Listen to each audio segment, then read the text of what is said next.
আমরা শারদীয়ার উৎসব মুহূর্তের দিনগুলোতে আমরা অবস্থান করছি। এরকম এক সময়কালে আমরা যারা শিক্ষিত বেকার আছি তাদের অবস্থা এখন খুব অসহনীয় পরিবেশ। তাদের মানসিকতা উৎসবের দিনগুলো অন্য সমস্ত মানুষের মনে প্রভাব বিস্তার করলেও যারা আমরা শিক্ষিত বেকার আছি তাদের মনে এই উৎসবের দিনগুলি মনে হয় কিছুটা অর্থে ঝলসানো রুটির মতো। আমরা একটা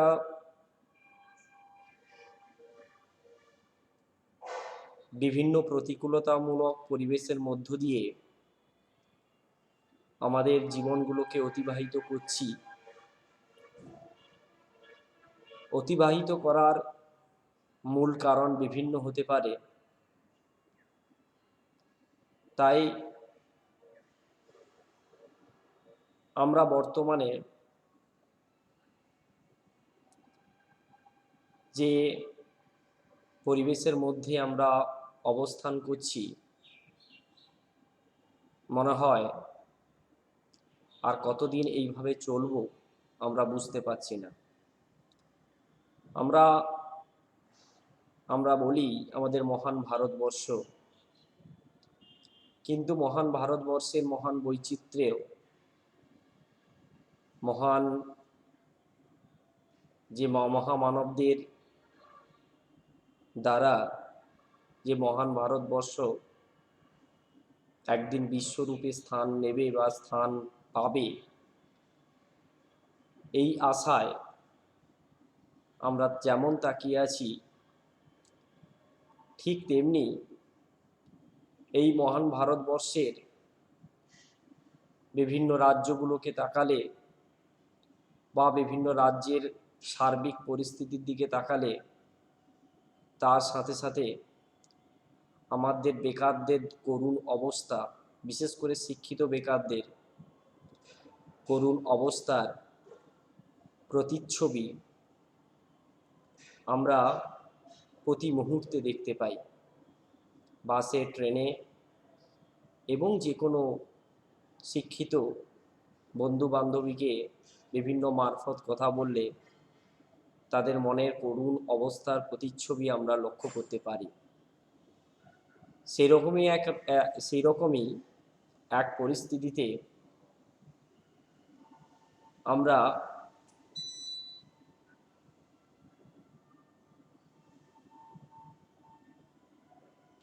সমস্ত শিক্ষিত বেকারদের হয়ে বিভিন্ন রাজনৈতিক দলের কাছে আমাদের সবিনয় বার্তা বা নিবেদন, এই মুহূর্তে গোটা ভারতবর্ষ জুড়ে শিক্ষিত বেকারদের যে হাহাকার, একটা কাজের জন্য তাদের যে বিভিন্নভাবে দৌড়ানো, সব রকম যোগ্যতা থাকা সত্ত্বেও বিভিন্নভাবে বঞ্চিত হওয়া, আমরা জানি না আমরা শিক্ষিত হয়ে কি মহা ভুল করেছি। আমরা জানি না আমাদের বাড়িতে বা আমাদের বাড়ির পিতামাতারা আমাদেরকে শিক্ষিত করিয়ে কি ভুল করেছে, সেটা পরের কথা।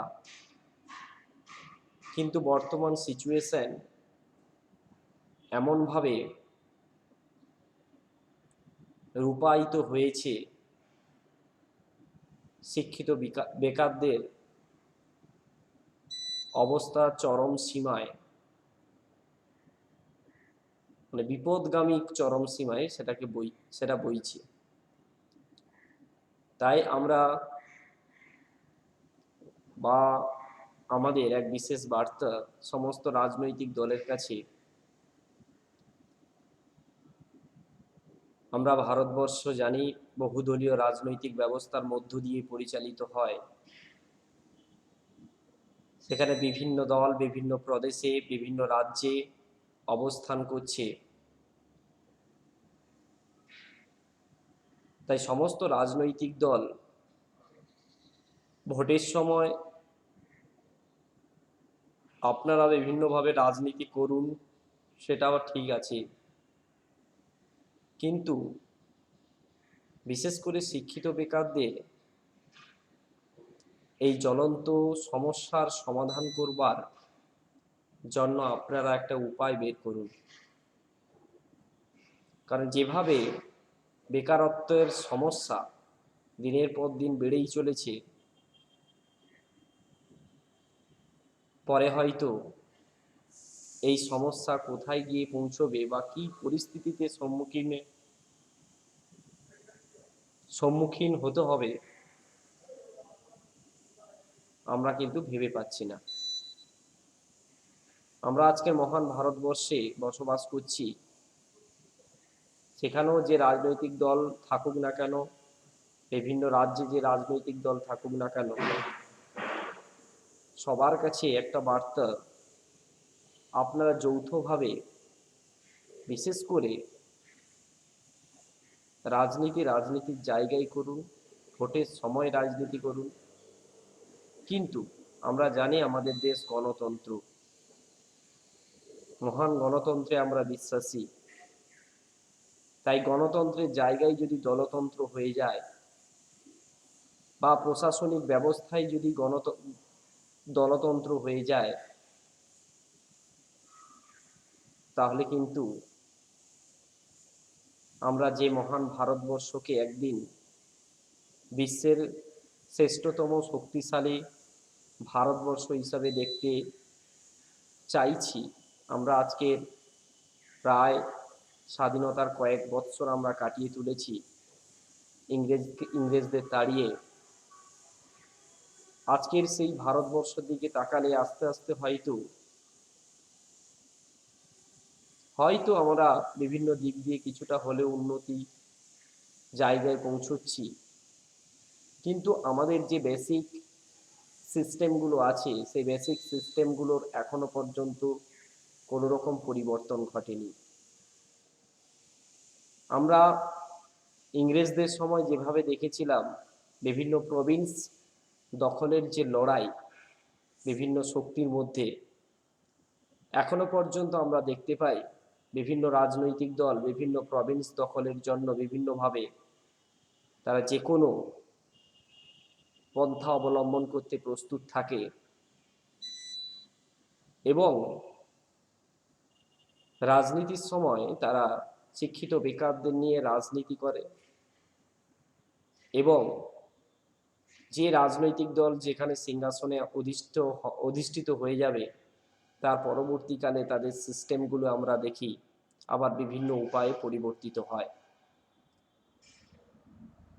তাই সবার কাছে রিকোয়েস্ট, সমস্ত রাজনৈতিক দলের কাছে, যে আপনারা একটা সঠিক সিদ্ধান্ত বা সঠিক পন্থা নিন। আমরা দেখেছিলাম বিভিন্ন দিক আমরা আজকের একটু আলোচনা করব, সেই দিকগুলো মনে হয় একটু যদি আমরা সার্বিকভাবে আমরা যদি একটু বিচার বিশ্লেষণ করে আমরা যদি সেই ব্যবস্থাগুলো নিতে পারি, মনে হয় এই শিক্ষিত বেকারদের এই চরম সমস্যার সম্মুখীন আর হতে হবে না। আমরা আজকের কয়েকদিন আগে আমরা দেখেছিলাম গোটা ভারতবর্ষে প্রায় 11 লক্ষ মতো শিক্ষকের ভ্যাকেন্সি রয়েছে। পশ্চিমবঙ্গেও তা প্রায় প্রায় 74-75 হাজার। তাহলে এইভাবে যদি শিক্ষকের ভ্যাকেন্সি থাকে গোটা ভারতবর্ষ জুড়ে, আমরা জানি শিক্ষার আলো যেখানে ছড়িয়ে পড়বে সেই দেশ, সেই রাজ্য, সেই প্রদেশ সব দিক দিয়ে কিছু না হলেও এগিয়ে যাবে। কিন্তু যেখানে গোটা ভারতবর্ষে 11 লক্ষের মতো শিক্ষকের পদ শূন্য, কেনই এতই বা শিক্ষকের পদ শূন্য? আজকের আমরা ভারতবর্ষ জুড়ে তাকালে দেখব প্রচুর সংখ্যক শিক্ষকের সমস্ত গুণাবলী নিয়ে শিক্ষিত বেকাররা বসে আছে। তাদের সামনে সামান্য 3,000, 4,000, 5,000 টাকার রোজগারের মতো একটা পথ নেই। আজকের আমরা যদি অফিস আদালতে যাই, দেখতে পাই বিভিন্ন কর্মচারীদের অদক্ষতা এবং কাজের বিনিময়ে কিছু নেওয়া আমরা প্রায় অফিস আদালতে দেখতে পাই। আমরা দেখতে পাই যে সরকার ভোটের সময় এসে বলতো বা বলে, আমরা দেখেছিলাম একটা উত্তম পন্থা সিস্টেম চালু করেছিল, আমরা জানি, ওয়ান ফ্যামিলি ওয়ান সার্ভিস সিস্টেমটা অত্যন্ত গুরুত্বপূর্ণ।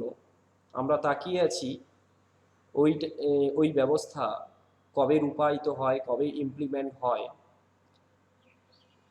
সেটার দিকে আমরা অনেকটাই তাকিয়ে আছি। সেই ব্যবস্থাটা অনেকটাই কার্যকরী হবে যদি সেটাকে বাস্তবিকভাবে সেটাকে ইমপ্লিমেন্ট করা হয় অতি দ্রুত।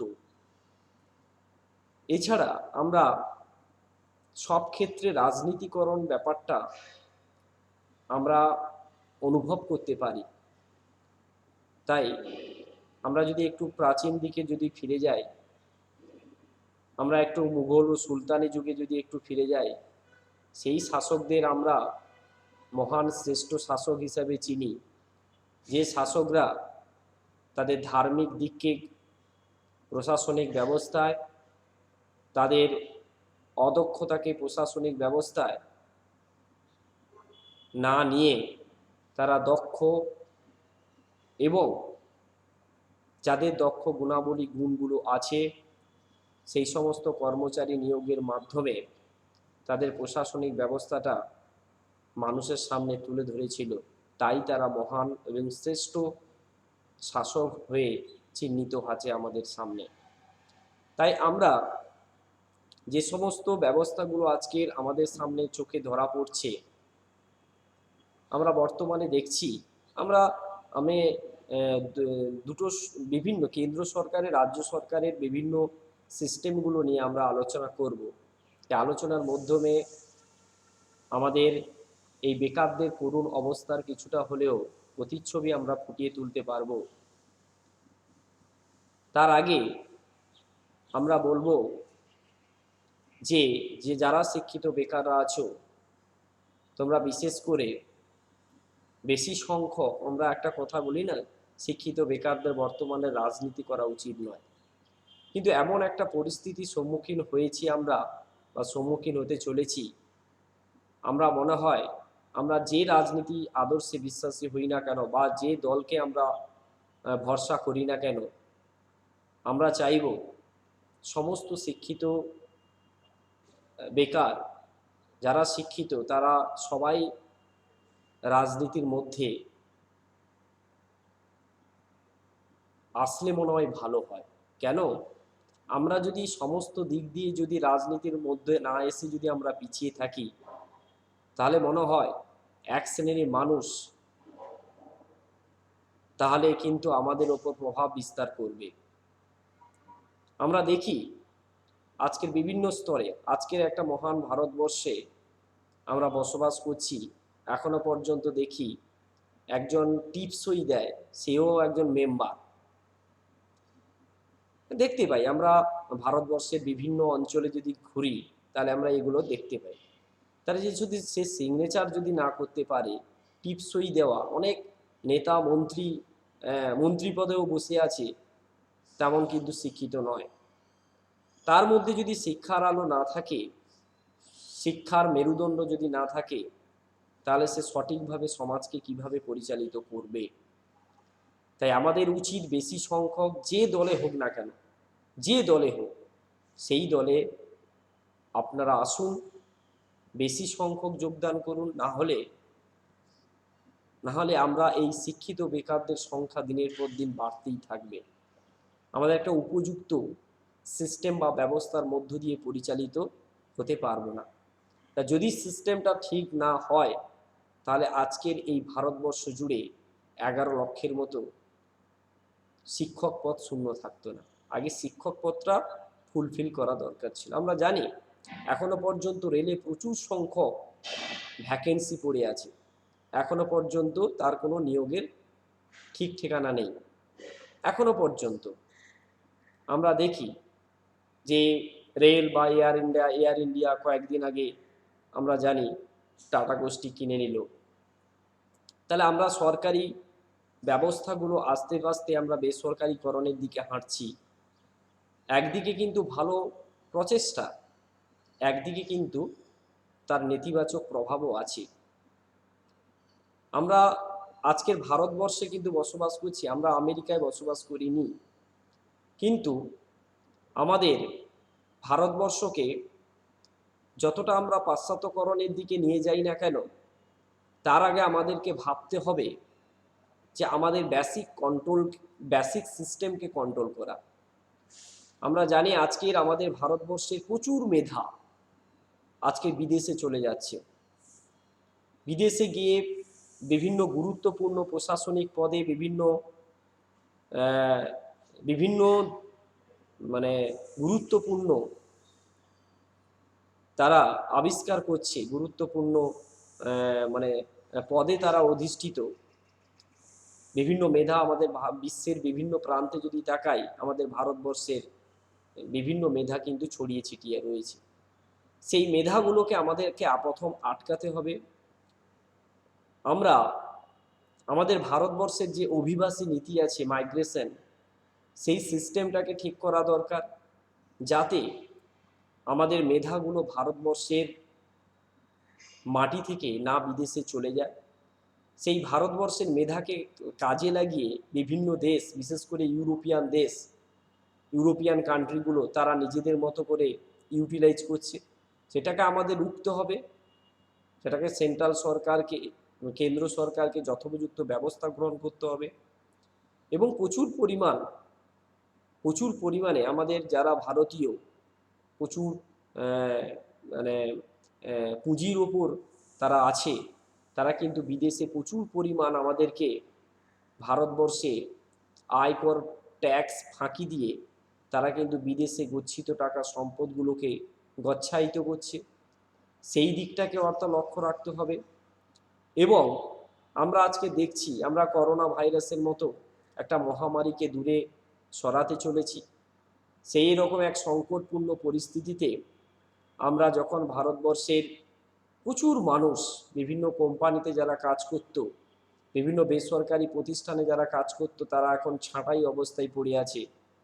যেখানে ধরো একটা কোম্পানিতে 100 জন বা 1000 জন লাগছিল আগে, এখন করোনা ভাইরাসের জন্য আমরা দেখছি 1000 জনের জায়গায় 100 জন বা 200 জন হলে কাজ হয়ে যাচ্ছে, 800 জনকে ছাঁটাই করে দিয়েছে। এরকম প্রচুর সংখ্যক মানুষ কিন্তু ছাঁটাই অবস্থায় বসে আছে। সেরকমই এক দুঃসময়ে আমরা দেখি আইপিএলের মতো এক বিনোদনমূলক পরিস্থিতি আমাদের সামনে সৃষ্টি হয়েছে। আমরা জানি না ওরা কতটা ভারতবর্ষের রাজকোষে ট্যাক্স দিয়ে এই সমস্ত আইপিএল নামক এক বিনোদনমূলক ফিক্সিং কেলেঙ্কারিতে যুক্ত হয়ে দিনের পর দিন একটা সার্কাস দেখাচ্ছে। সেগুলোকেও তো মেনটেন করা দরকার।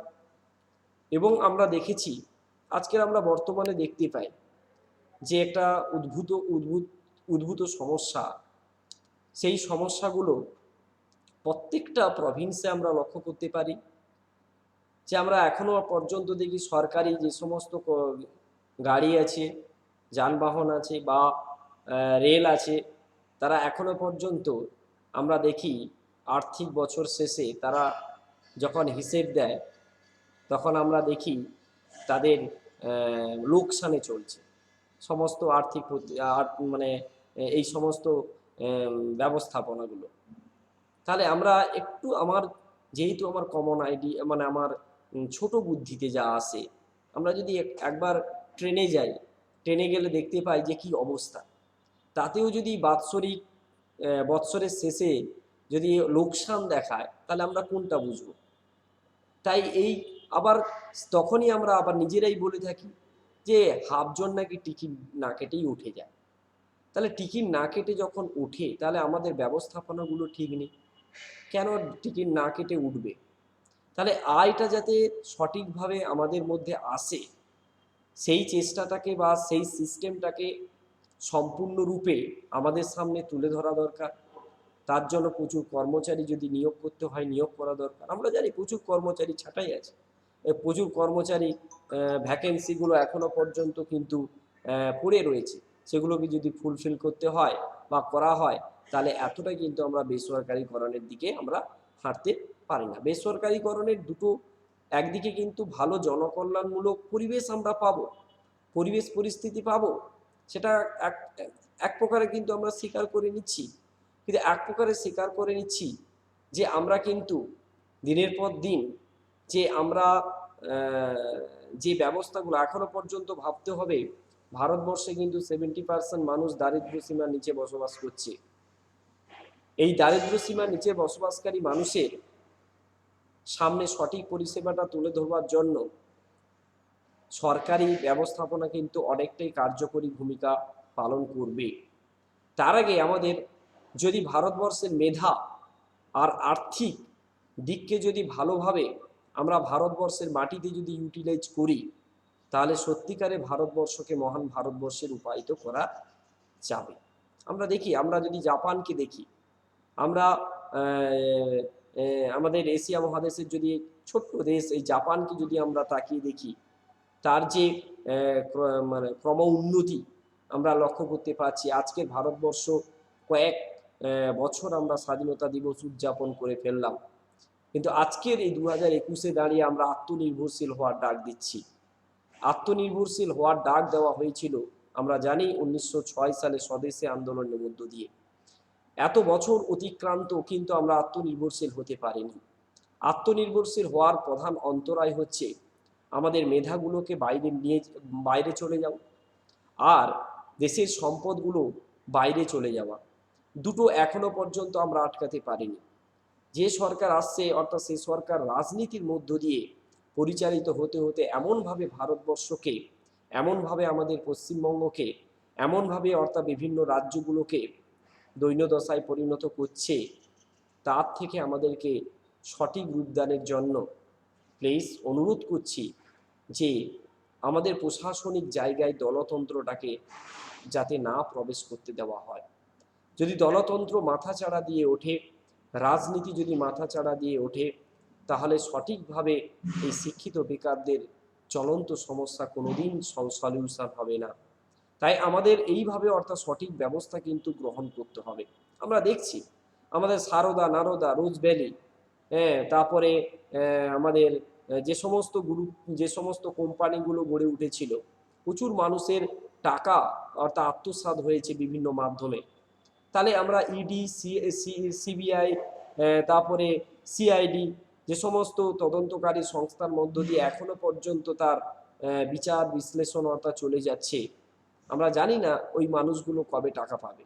হয়তো কোনোদিন টাকা পাবে না।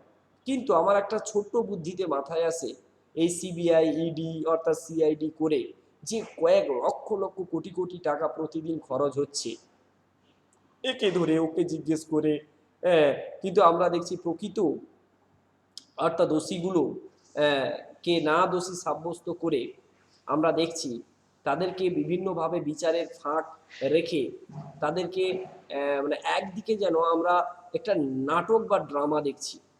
আমরা যদি সত্যিকারে সেই মানুষগুলোকে যদি সঠিক টাকাটা ফেরত দেওয়ার যদি আমরা সঠিক ব্যবস্থা গ্রহণ করি, তাহলে আমরা মনে হয় যে বিচার বিশ্লেষণটা সঠিকভাবে নিয়ে গিয়ে অর্থাৎ কিছুটা হলেও আমরা জানি ওই সমস্ত কোম্পানির প্রচুর সম্পদ কিন্তু আছে, সম্পদগুলোকে ক্রোক করে বিক্রি করে কিছু মানুষের হলেও টাকা ফেরত দেওয়া যায়।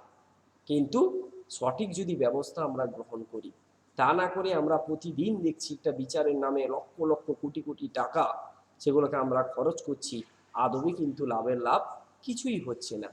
এই সিস্টেমগুলো অর্থাৎ আমরা ব্যবস্থাপনাগুলো পরিচালনা করা দরকার। আমরা জানি আমেরিকার দিকে তাকালে আমরা বারাক ওবামাকেও দেখেছি, তিনি রাষ্ট্রপ্রধান ছিল, তাকেও একটি বেসরকারি প্রতিষ্ঠানে গিয়ে কাজ করতে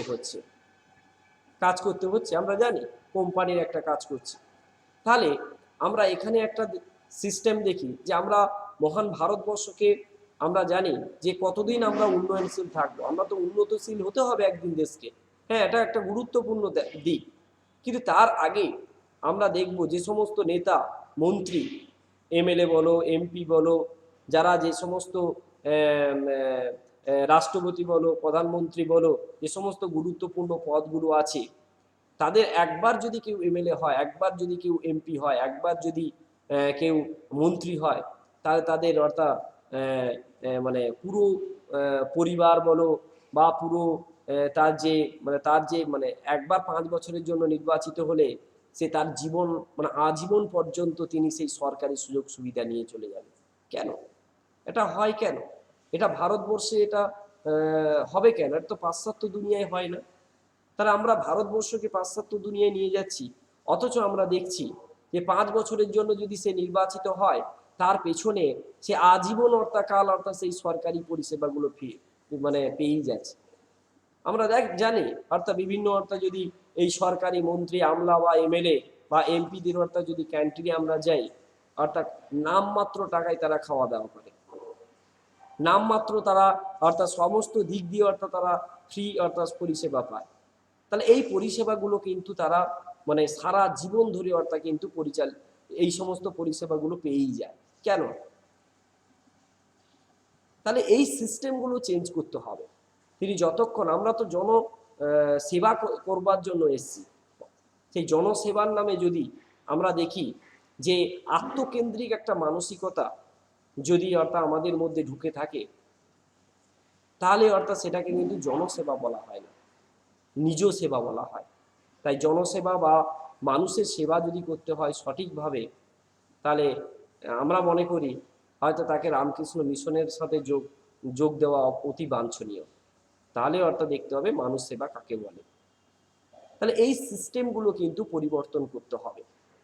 এবং আমরা দেখি আমরা বর্তমানে আমরা দেখেছিলাম যে একটা পেট্রোলিয়ামকে জিএসটি মাধ্যমে নিয়ে আসতে হবে, কি বিভিন্ন রাজ্যগুলো বৈঠকে বসেছিল, আমরা দেখেছিলাম সেন্ট্রাল একটা ইতিবাচক সাড়া দিয়েছিল, যদি জিএসটির মাধ্যমে নিয়ে আসা যায় তাহলে আমাদের এই পেট্রোলিয়াম, আমরা জানি যে নিত্য প্রয়োজনীয় জিনিসপত্রের আজকের দাম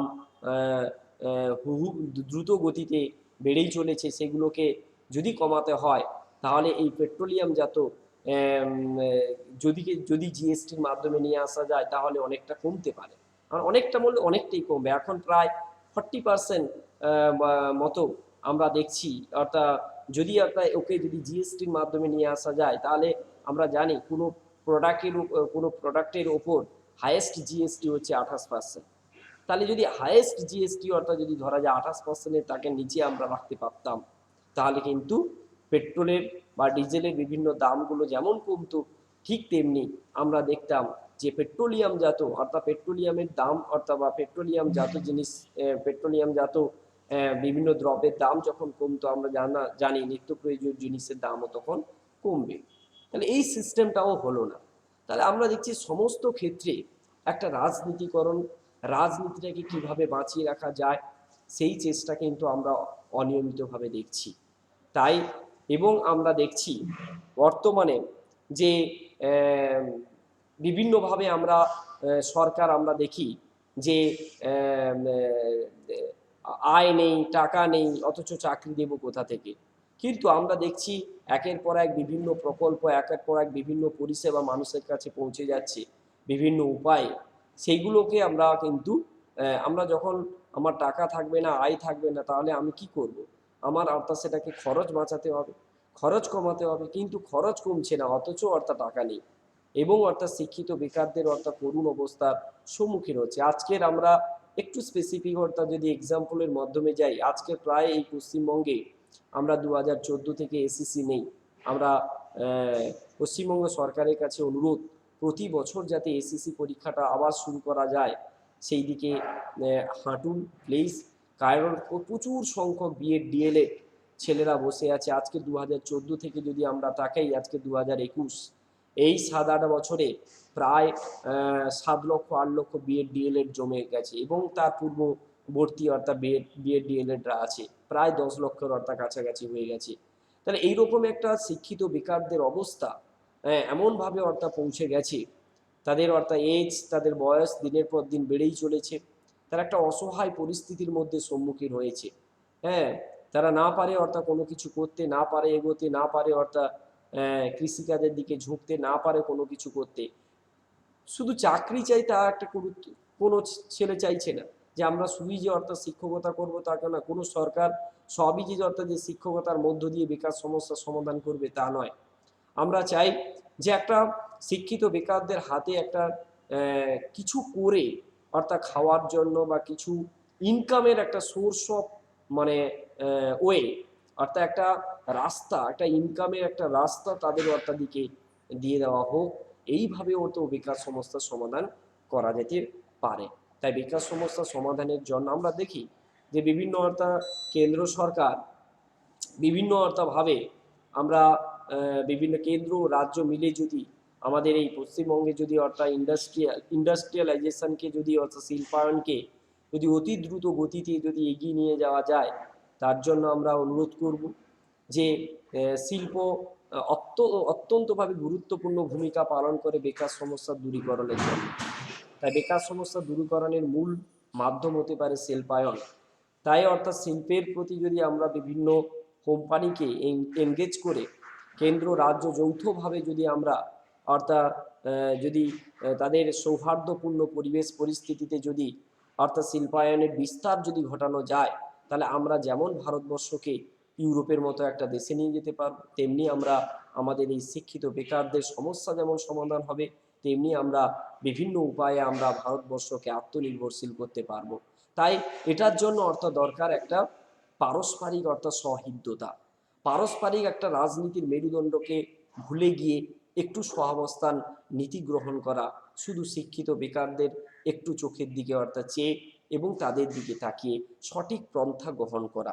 এইভাবে যদি আমরা দেখি আজকের যে আমরা পিএসসিতে যে কলেজের ইন্টারভিউতে আমরা দেখেছিলাম, এমএতে অর্থাৎ যাদের হায়েস্ট মার্কস আছে তাদের অর্থাৎ কেবল কল করা হবে, কিন্তু কেবলমাত্র একটা সিটের জন্য 3 জনকে। এটা কিন্তু দ্বিচারিতা। অর্থাৎ আমরা দেখি যে এইভাবে অর্থাৎ আমরা দেখেছিলাম যে পিএসসি আবার সেই ফরম্যাটটা আবার ক্যান্সেল করেছে। আমরা দেখছি একটা সাবজেক্টে এমএতে নাকি 100 পেয়ে যায়। কি করে পায়? অবাস্তব।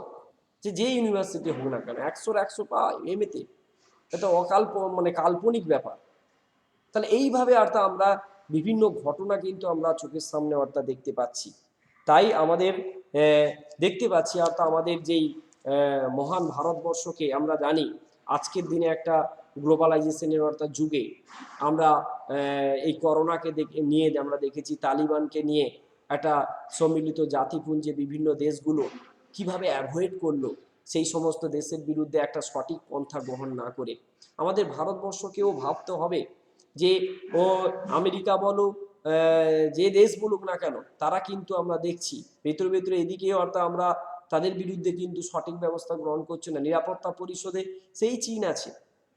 তার চীন এত বড় অর্থাৎ কাণ্ড ঘটালো এই করোনা নামক ভাইরাসকে অর্থাৎ বিশ্বের অর্থাৎ দরবারে ছড়িয়ে দিয়ে মানুষের জীবন নিয়ে অর্থাৎ ছিনিমিনি খেললো।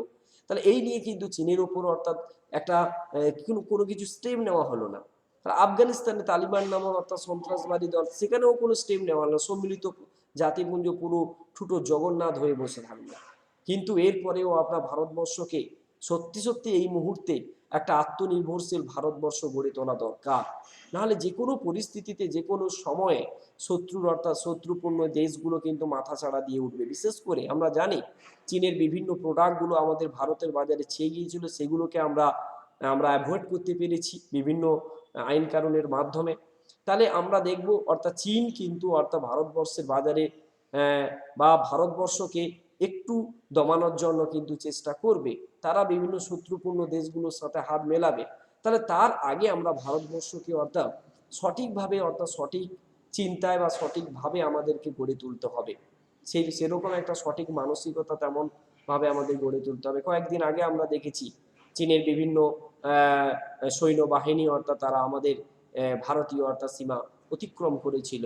অর্থাৎ ভারতীয় সেনারা তাকে যৌথভাবে অর্থাৎ প্রতিরোধ করেছে। সেটা একটা দারুণ ব্যাপার। কিন্তু দারুণ ব্যাপার হলে কি হবে, কিন্তু আমরা দেখছি এই মুহূর্তে প্রতি মুহূর্তে ভারতবর্ষের একটা সীমা একটা বিভিন্ন সমস্যার অর্থাৎ সম্মুখীন হতে চলেছে।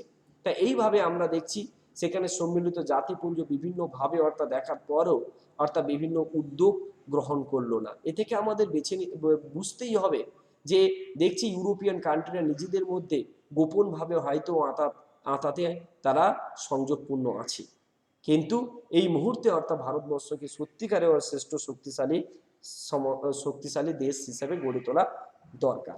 এছাড়া আমরা দেখছি যে আমরা কয়েকদিন আগে আমরা দেখছি আমরা ভারতীয় ব্যবস্থায় ভারতীয় সংস্কৃতিতে আমরা কাউকে ছোট করব না, কাউকে ছোট হিসেবেও দেখছি তা নয়, যে বিচার ব্যবস্থার প্রক্রিয়া আমরা দেখছি একটা বিচার দীর্ঘ ধারাবাহিকভাবে পরিচালিত হয়েই চলেছে, কিন্তু এইগুলো অর্থাৎ ইউরোপিয়ান কান্ট্রি দেখা যায় না।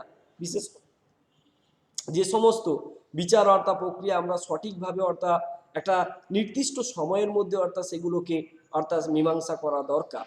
একটা না হলে অর্থাৎ আমরা দেখছি কোনো হয়তো অর্থাৎ তার কোনো দোষ ত্রুটি কিছুই নেই, হয়তো একটা এমন একটা বিচারধারায় পড়ে গেছে, অর্থাৎ আমরা দেখছি তাকে এমনভাবে অর্থাৎ বিচারের দোরগোড়ায় নিয়ে গিয়ে তাকে এমনভাবে অর্থাৎ হেনস্থা করা হচ্ছে বিভিন্নভাবে অর্থাৎ বিভিন্ন মানে দীর্ঘ সময় মাফিক ধরে, তাহলে অর্থাৎ তার কিন্তু অনেকটা সমস্যার সম্মুখীন হতে হচ্ছে। এটা একটা দারুণ অর্থাৎ সমস্যা বর্তমানে। তাহলে আমরা দেখছি এবং যে সমস্ত অফিস আদালতগুলো আছে সমস্ত কর্মচারীরা আমরা দেখছি অনেক অনেক অফিস আদালতে 12টার সময় দেখিও দরজা ফাঁকা, দরজা খোলা কিন্তু কর্মচারী নেই। এইগুলোকে ঠিকভাবে সঠিকভাবে পরিচালিত করবার জন্য যারা ঊর্ধ্বতন যারা স্তরে বসে থাকে তাদেরকে সঠিকভাবে মনিটরিং করা দরকার। আমরা বর্তমানে দেখতে পাই না, আমরা আগে দেখতে পাই হয়তো কারা বিডিও তারপরে জয়েন্ট বিডিও মহকুমা শাসক মাঝে মাঝে অর্থাৎ কী করতো, তারা মনিটরিং করতো। বিশেষ করে আমরা স্কুল বিদ্যালয় স্তরে আমরা দেখতে পাই এসআই বা ডিআই এরা বিভিন্ন অর্থাৎ প্রতি মাসিক মানে মানে 1 মাস অন্তর আমরা দেখতে পাই বা 3 মাস বা 6 মাস অন্তর আমরা মনিটরিং করতে দেখতে পাই, কিন্তু এখন আমরা দেখতে পাই না কে বিডিও কে জয়েন্ট বিডিও, মানে আমরা দেখতেই পাই না কে বিডিও হলো কে জয়েন্ট বিডিও হলো, তাই না? কে অর্থাৎ ডিআই হয়, আমরা যারা শিক্ষকের পদে থাকি কে ডিআই হয় কে এসআই হয়, কে কখন মনিটরিং হয় স্কুলগুলো আমরা দেখতে পাই না। তাহলে এগুলোকে সঠিকভাবে অর্থাৎ সঠিক ভাবে মনিটরিং করা দরকার। সঠিকভাবে মনিটরিং করলে মনে হয় এই আজকের অর্থাৎ এই সরকারি স্তরগুলোকে বেসরকারি হাতে অর্থাৎ দেওয়াটা নিতান্তই অর্থাৎ ভুল হবে। তাহলে আমরা আগে অর্থাৎ নিজেরাই সঠিক পথে অর্থাৎ পরিচালিত হচ্ছি না, সঠিক পথে পরিচালিত করবার জন্য একটা সিস্টেম চালু করছি না। কেনই বা আমরা তা না করে আমরা কেনই বা আজকে আমরা একটা মানে অন্য রাস্তার দিকে আমরা বা অন্য বিকল্প পথ আমরা বেছে নেব। যেমন আমরা আজকে বর্তমানে আমরা খারাপই বলছি না, আমরা যেমন এনটিএ ন্যাশনাল টেস্টিং এজেন্সি আমরা দেখছি বিভিন্ন যে জাতীয় যে সমস্ত বিভিন্ন পরীক্ষাগুলো নেয় সঠিক সময়ে রেজাল্ট পাবলিশ করে সব কিছু বেটার ওকে, কিন্তু আমরা দেখছি যারা পরীক্ষা দেয় তাদের উপর অর্থাৎ একটা বিশাল অঙ্কের টাকা অর্থাৎ আমরা ফিজ অর্থাৎ চাপিয়ে দেওয়া হয়, যারা বিশেষ করে জেনারেল কাস্ট আছে 1000 টাকা চাপিয়ে দেওয়া হয়। কিন্তু আমরা যেটা একটা সংস্থার হাতে তুলে দিয়েছি, অর্থাৎ সংস্থার হাতে তুলে দেওয়ার দরুন এই ফিজটা কিন্তু আমরা দেখছি অর্থাৎ দিনের পর দিন অর্থাৎ বাড়ছে। তাহলে এগুলো কিন্তু একটু কমানো দরকার, এইগুলোকে মনিটরিং করা দরকার, এইগুলোকে সিস্টেমটাকে অর্থাৎ ঠিকভাবে অর্থাৎ পরিচালিত করা দরকার। এগুলো কিন্তু একটু ভাবনা চিন্তা করতে হবে বিভিন্ন সরকারকে। এছাড়া আমরা দেখতে পাই যে আজকের আমরা কয়েকদিন আগে আমরা দেখেছিলাম এটা গুরুত্বপূর্ণ একটা মানে শুধু এটা নয়, আমরা বিভিন্ন মন্ত্রী আমলা যারা থাকে তাদের বিভিন্ন ছেলে মেয়েরা বা বিদেশে লন্ডন ইউনিভার্সিটিতে পড়লে নাকি লন্ডন ইউনিভার্সিটিতে চান্স পেলে একটা মহান জায়গায় চান্স পেয়েছে। তাহলে আমাদের মহান ভারতবর্ষে তারা বসবাস করলো, মহান ভারতবর্ষের সংস্কৃতি নিয়ে রাজনীতি নিয়ে আর্থিক সামাজিক সমস্ত দিক দিয়ে অর্থাৎ ভারতবর্ষের অর্থাৎ সব কিছু ইউটিলাইজ করছে। তার ছেলে মেয়ে যখন লন্ডন বিশ্ববিদ্যালয়ে চান্স পায় তিনি অর্থাৎ তারা নাকি ফেসবুক বা সোশ্যাল মিডিয়া জুড়ে অর্থাৎ প্রচার করতে থাকে আমি এক সৌভাগ্যবান বাবা মা, কেন আমার ছেলে মেয়ে লন্ডন বিশ্ববিদ্যালয়ে চান্স পেয়েছে। তাহলে কেন আজকের যদি লন্ডন বিশ্ববিদ্যালয়ে খ্যাতনামা অর্জন করতে পারে তাহলে ভারতবর্ষের এত বিশ্ববিদ্যালয় থাকার পরও যদি লন্ডন বিশ্ববিদ্যালয়কে তারা এই ভারতবর্ষের সুনাগরিক হয়ে যদি তারা সেই বিভিন্ন সোশ্যাল মিডিয়ায় যদি পোস্ট করে থাকে আমার ছেলে মেয়ে বা আমার পুত্র সন্তান লন্ডন বিশ্ববিদ্যালয়ে পড়ছে, হ্যাঁ, অমুক জায়গায় পড়ছে, সেইভাবে যদি অর্থাৎ তারা মহান গৌরবান্বিত বোধ করে, তাহলে এখানে আমরা কোথায় আছি? আমরা কোন ভারতবর্ষে আছি? আমরা কোন ভারতবর্ষে আছি? আমরা কোন রাজ্যে আছি? তো এইগুলোকে আমরা দেখতে পাই। আমরা আজকে ভাবি, আমরা যারা স্কুল শিক্ষকতা করি, আমরা কিন্তু সরকারি স্কুলে পড়াই, আমাদের ছেলে মেয়েগুলোকে বেসরকারি স্কুলে পড়াই। একটা ভাবনা চিন্তার ব্যাপার আছে। কেন? এইগুলোকে কিন্তু অনেক সিস্টেমগুলোকে অনেক চেঞ্জ করতে হবে। আমরা আমরা এই সিস্টেমগুলোকে চেঞ্জ করলে পরে মনে হয় অর্থাৎ দারুণভাবে আমরা উপকৃত হব। বিশেষ করে এই শিক্ষিত বেকারদের এই অবস্থা এতদিন এইরকম একটা অসহনীয় অবস্থায় অর্থাৎ কিন্তু পর্যবসিত হতো না। আমাদেরকে ভাবতে হবে, ভাববার সময় এসছে। আমরা তো সংবিধানকে চেঞ্জ করতে পারি, হ্যাঁ কি না?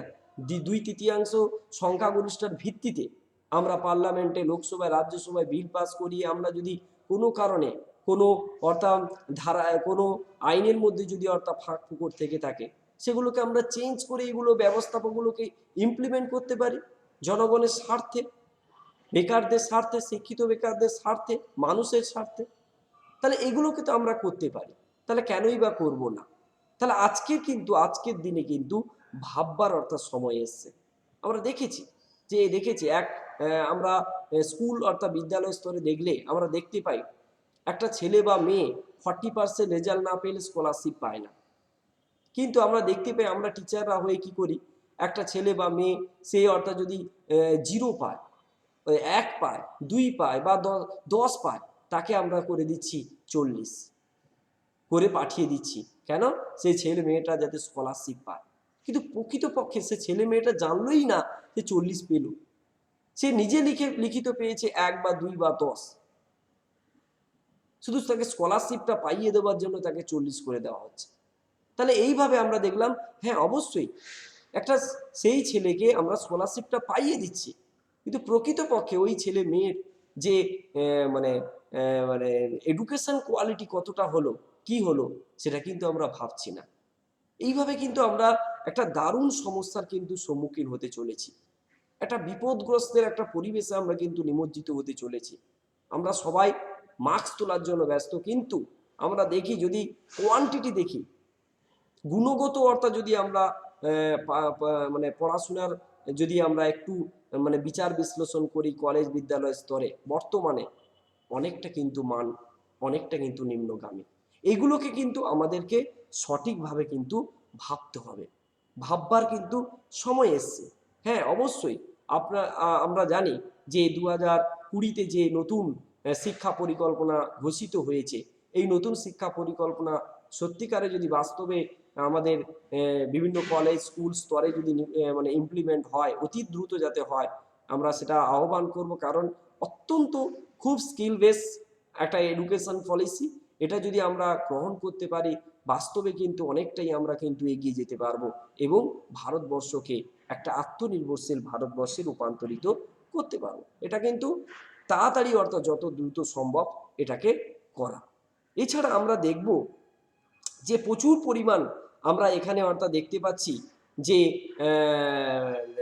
বিভিন্নভাবে অর্থাৎ আমরা ভারতবর্ষ জুড়ে যে শিল্পের একটা পরিবেশ মানে আছে।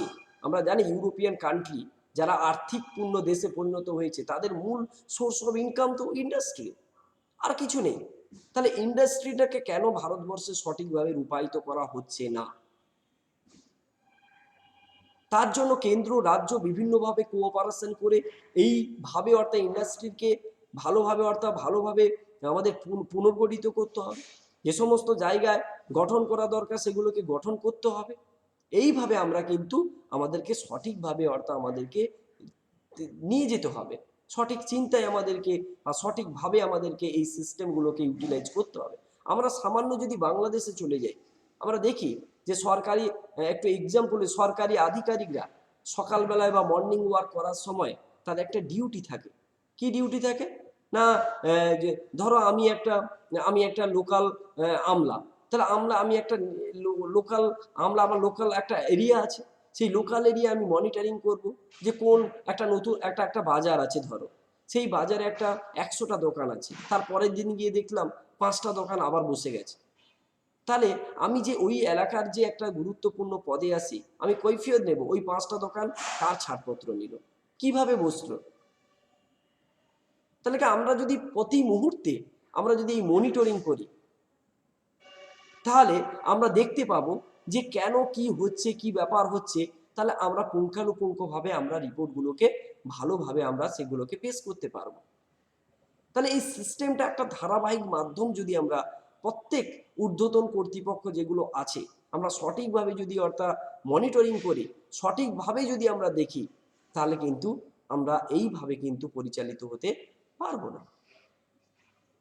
আমরা একটা সঠিক সুচিন্তায় আমাদের যে 19 শতকের সমাজ সংস্কারক, দেশনায়ক এবং মহান মনীষীদের যে উদ্দেশ্য ছিল, আকাঙ্ক্ষা ছিল, লক্ষ্য ছিল, আমাদের দেশকে বিশ্বের মধ্যে সর্বশ্রেষ্ঠ দেশে পরিণত করা, আমরা একদিন না একদিন বিশ্বের শ্রেষ্ঠতম দেশে পরিণত হব।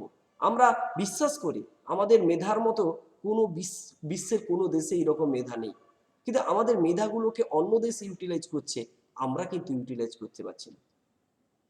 কেন করব না? কেন করব না? আমাদের সঠিক চিন্তাগুলোকে আমাদের সঠিকভাবে কিন্তু রূপায়িত করতে পারবো।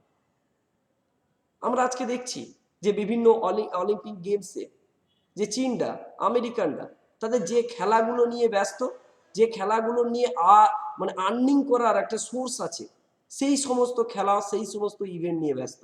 সেই সমস্ত ইভেন্টের জন্য বিভিন্ন কলা কৌশলী তৈরি করবার জন্য তারা মুনাফা লাগায়, টাকা লাগায়, কিন্তু আমরা দেখি এখানে বিনোদনমূলক অর্থাৎ খেলাধুলায় আমরা বেশি করে অভ্যস্ত। তাহলে আমাদেরকে কিন্তু অনেক ভাবতে হবে, ভাববার সময় এসছে।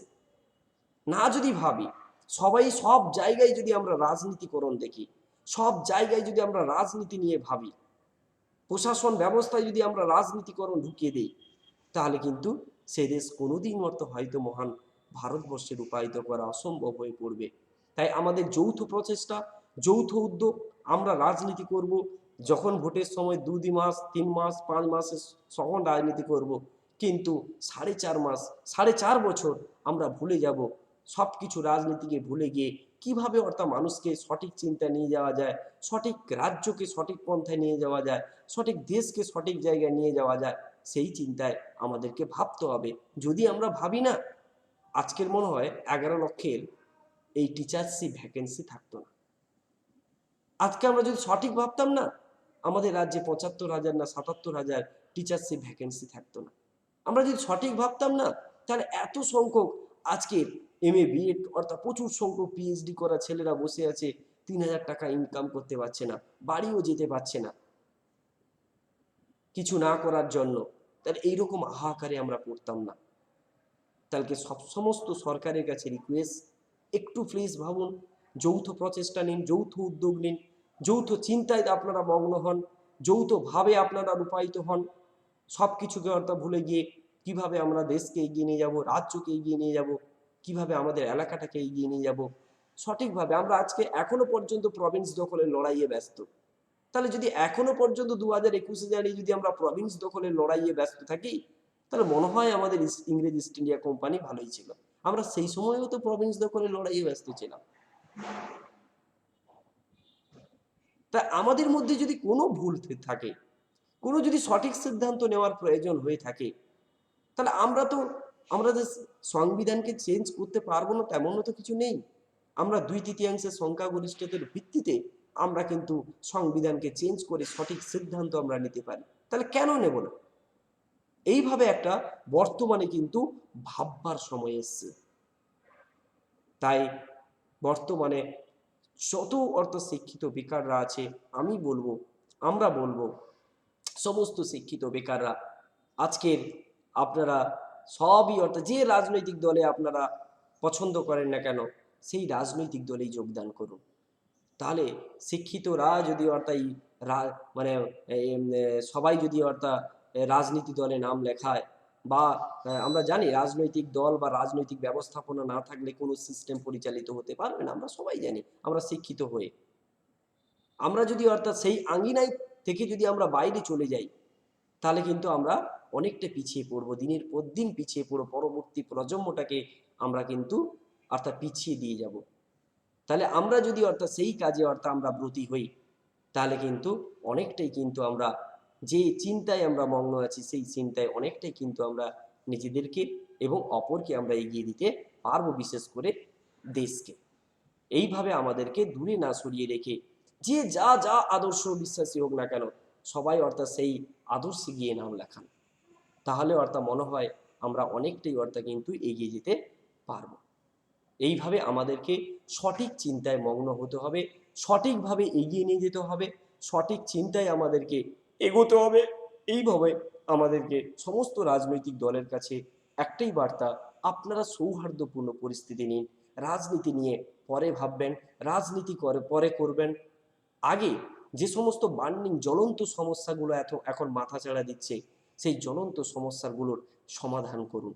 এটাই কাইন্ডলি সবার কাছে অর্থাৎ রিকোয়েস্ট। আর আমার একটা একটা ছোট অর্থাৎ রিকোয়েস্ট, আমি যেহেতু অর্থাৎ আমার আমার বাড়ি অর্থাৎ সাগরে, যেহেতু অর্থাৎ সাগর দ্বীপে আমরা স্বাধীনতার পর আমরা এই প্রথম একটা পূর্ণমন্ত্রী আমরা পেয়েছি, শ্রদ্ধেয় বঙ্কিমচন্দ্র হাজরা মহাশয়। হ্যাঁ, আমরা সাগর দ্বীপের একটা বিভিন্ন সমস্যাগুলো আছে, তিনটে গুরুত্বপূর্ণ এখন বর্তমান সমস্যা। তাই আমরা স্বাধীনতার পর আমরা এই প্রথম আমরা সাগরদ্বীপে একজন মন্ত্রীকে পেয়েছি। এটা আমরা সাগরদ্বীপবাসী হয়ে একটা সৌভাগ্যের ব্যাপার, গৌরবের ব্যাপার। কিন্তু এই গৌরবের ব্যাপার হয়তো আর কবে আসবে, কবে আমরা জানবো না, আমরা জানি না, হয়তো আর আসবে কি জানি না। ঠিক তেমনি অর্থাৎ আমরা যেহেতু আমরা এই প্রথম একটা সুযোগ পেয়েছি, তাই এই সুযোগের আমরাও সদ্ব্যবহার করতে পারবো নিশ্চয়ই, আমরা সেই সুযোগের সদ্ব্যবহার করব। তাই আমরা দেখেছিলাম অর্থাৎ দীর্ঘ 7 বছরের এমএলএ আমাদের শ্রদ্ধেয় প্রভঞ্জন বাবু ছিল, মন্ত্রী হতে পারেনি, কিন্তু আমরা দেখেছি এই প্রথম আমরা সাগরদ্বীপে আমরা এই প্রথম একটা পূর্ণমন্ত্রী পেয়েছি। আমাদের সাগরদ্বীপের তিনটি অর্থাৎ সমস্যা আছে। এক সমস্যা হচ্ছে আমাদের মধ্যে যোগাযোগ ব্যবস্থা বিচ্ছিন্ন, আমরা এত সংখ্যক মানুষ বসবাস করি, যোগাযোগ মূল ভূখণ্ড থেকে আমরা বিচ্ছিন্ন। তাই এই আমরা দেখি সেন্ট্রালে এখনো পর্যন্ত সেগুলোকে সব সার্ভে টার্ভে করা আছে, সব কিছু রেডি করা আছে। যদি কেন্দ্র রাজ্য যদি যৌথ প্রচেষ্টা গ্রহণ করে, তাহলে মনে হয় আমাদের এই ব্রিজটা মানে সম্পূর্ণ করা যাবে। এটা সম্পূর্ণ আমার বুদ্ধিতে পুরো রাজনীতির জন্য এটাই হচ্ছে। তাই এটা যদি আমরা রাজনীতির বাইরে বেরিয়ে এসে এটা যদি ভাবনা চিন্তা করি, তাহলে আমরা এই জ্বলন্ত সমস্যাটাকে ওভারকাম করতে পারবো, যোগাযোগ ব্যবস্থাটাকে আমরা ঠিক রাখতে পারবো। আর যোগাযোগ ব্যবস্থা ঠিক রাখতে পারলে আমরা দেখব সাগরদ্বীপে যে পানের ওপর নির্ভর আছে, সবজির ওপর নির্ভর আছে, বিভিন্ন কৃষিজীবী মানুষরা বসবাস করে, তারা অতি সহজে মানে বাড়ির বাগান থেকে ফসলগুলো নিয়ে এসে কলকাতার বাজারে বিক্রি করে দিয়ে আবার বাড়িতে ফিরতে পারবে, তারা ন্যায্য মূল্যটা পাবে। আমরা দেখি, এখনো আমরা বাড়ি গিয়ে দেখি যে বাড়ির মানে আমাদের বাড়ির মার্কেটের মানে কাছাকাছি, বাড়ির বা কাছাকাছি মার্কেটে আমরা দেখি সেখানে কৃষকরা উচ্ছে 20 টাকা বিক্রি করছে, আমরা কলকাতায় দেখি সেই উচ্ছা 100 টাকায় বিক্রি হচ্ছে। তাহলে এখানেই অর্থাৎ কলকাতার সাগরদ্বীপের মধ্যে 80 টাকা ডিফারেন্স। তাহলে ওই অর্থাৎ কৃষক যদি ডাইরেক্টলি অর্থাৎ কলকাতায় এসে বিক্রি করে দিয়ে চলে যায়, তাহলে তার কাছে 70 টাকাও তো প্রফিট হতে পারতো। শুধু একমাত্র মূল সমস্যা হচ্ছে আমাদের যানবাহনের সমস্যা, যোগাযোগ ব্যবস্থা বিচ্ছিন্ন হওয়ার সমস্যা। এটা যদি করেন তাহলে প্রচুর কৃষক তারা সবাই চাষবাস করে কিন্তু অনেকটা প্রফিট লাভ করতে পারবে। মধ্যবর্তী কোনো ব্যবসায়ী অর্থাৎ সেখানে মানে তেমন কিছু অর্থাৎ লাভবান হতে পারবে না। আর 2 নম্বর সমস্যা হচ্ছে আমাদের যে নদী বাউন্ডারিগুলো আছে আমাদের সাগরদ্বীপের, বিভিন্ন বিজ্ঞানীদের কাছে অর্থাৎ আমরা যদি জানি, আমরা যদি দেখেছি যে খুবই অত্যন্ত বিপদ সীমার ওপরে আমরা সাগরদ্বীপ বসবাস করছি। তাই নদী বাউন্ডারিগুলোকে যদি না ঠিক রাখা যায়, হয়তো সাগরদ্বীপের আয়ু হয়তো অনেকটাই কমে এসেছে। তাই আমাদেরকে সেই আয়ুটা যদি বৃদ্ধি করা যায়, সাগরদ্বীপকে রক্ষা করতে হলে নদী বাউন্ডারি অত্যন্ত মানে মানে ইমিডিয়েটলি ভাবে একটা প্ল্যান পরিকল্পনা করে সেগুলোকে সুরক্ষিত রাখা দরকার, সুরক্ষিত করা দরকার। এটা একটা জ্বলন্ত সমস্যা। আরেকটা সমস্যা হচ্ছে আমাদের ইমিডিয়েটলি একটা সাগর দ্বীপের মাটিতে একটা মানে আমাদের একটা বিশালতম একটা হাসপাতাল নির্মাণ করা দরকার। হ্যাঁ, নির্মাণ করা দরকার। তাহলে আমরা দেখব সেখানে একটা আমরা যে সমস্ত প্রচুর সংখ্যক মানুষ সেখানে বসবাস করে মানে ইমিডিয়েটলি আমরা বিভিন্ন কাকদ্বীপ নিয়ে এসে আমরা চিকিৎসা করা বা ডায়মন্ড হারবার নিয়ে এসে চিকিৎসা করানো অত্যন্ত সমস্যার সম্মুখীন হয়ে যায়। তাই আমরা যদি সেখানে যদি আমরা একটা মেডিকেল অর্থাৎ কলেজ বা আমরা একটা হাসপাতাল পেয়ে যাই, জেলা হাসপাতালের মতো, ডায়মন্ড হারবার হাসপাতালের মতো সেখানেও যদি একটা হাসপাতাল আমরা তৈরি করতে পারি, তাহলে মনে হয় সাগর দ্বীপের অনেক সমস্যার সম্মুখীন হবে। এই তিনটে সমস্যার সম্মুখীন করতে পারলে আমরা মনে হয় সাগর দ্বীপকে পশ্চিমবঙ্গের মানচিত্রে একটা নতুন জায়গায় স্থান দিতে পারবো। এইভাবে আজকের এই ভিডিও শেষে আবারও রিকোয়েস্ট করব সমস্ত রাজনৈতিক দলের কাছে সৌহার্দ্যপূর্ণ পরিবেশ পরিস্থিতি নিয়ে একটা যৌথ প্রচেষ্টা নিয়ে রাজনীতিকে রাজনীতির জায়গায় রেখে প্রশাসনটাকে প্রশাসনের জায়গায় রেখে কাজ করুন। আমরা আমরা মনে হয় যারা শিক্ষিত বেকাররা আছে তাদের মুখে নিশ্চয়ই হাসি ফুটবে। তাহলেই উৎসবের মুহূর্তে সবার মনে হয়তো হাসি ফুটতো।